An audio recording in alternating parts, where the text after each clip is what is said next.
BJP করুন, যার ভালো লাগবে তৃণমূল করুন, যার ভালো লাগবে সিপিএম করুন, যার ভালো লাগবে কংগ্রেস করুন, সেটা আমার প্রয়োজন নাই জানার। আমি অনুরোধ একটাই করব, আগিয়ে আসুন, শিক্ষিত যুব সমাজের হাতে পার্টির ঝান্ডা তুলে নিন, তাহলেই দেখবেন মারামারি হানাহানি বন্ধ হবে, কাজের রেশারেশি হবে, মানুষকে পরিষেবা দেওয়ার রেশারেশি হবে, মানুষের ভালো করবো তার রেশারেশি হবে, বাংলাকে এগিয়ে নিয়ে যাওয়ার রেশারেশি হবে, দেশকে এগিয়ে নিয়ে যাওয়ার রেশারেশি হবে। এই রেশারেশিতেই আমরা সকলেই পা মেলাবো, আমার বাংলা এগিয়ে যাবে, আমার দেশ এগিয়ে যাবে, দেশ সর্বশ্রেষ্ঠ আসনে বসবে। আমি এটা চাইবো। যুব সমাজের কাছে আমি আহ্বান করবো, আগিয়ে আসুন, রাজনীতিতে আসুন। এই রাজনীতি নোংরা বলে ঘরে ঢুকে যাবেন না।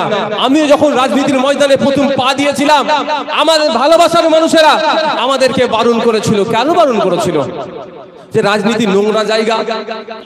ঠিক কথা, নোংরা জায়গা যদি ফেলে রাখি আরো বেশি নোংরা হবে।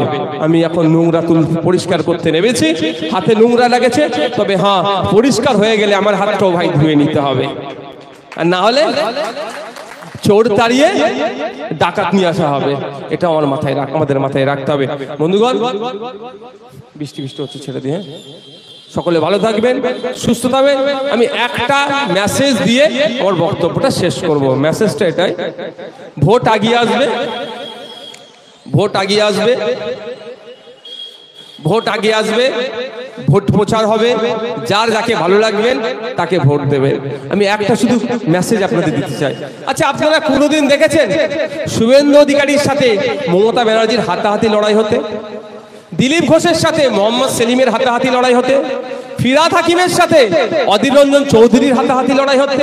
ইভেন নওশাদ সিদ্দিকীর সাথে কোন তৃণমূলের নেতা বা বিজেপির নেতা বা সিপিএম কংগ্রেসের নেতার সাথে হাতাহাতি হতে কোনোদিন দেখেছেন? দেখিনি, এটাও আমরা দেখতেও ইচ্ছে না। কিন্তু আমরা কি দেখছি? যত লড়াই বুথে, যত লড়াই ওয়ার্ডে। কেন? ওয়ার্ডের বুথের লোকের কি চর্বি একটু বেশি? যখন মমতা ব্যানার্জি একটা দলের সর্বোচ্চ নেতা, সে কারো সাথে হাতাহাতি লড়াই জড়াচ্ছে না।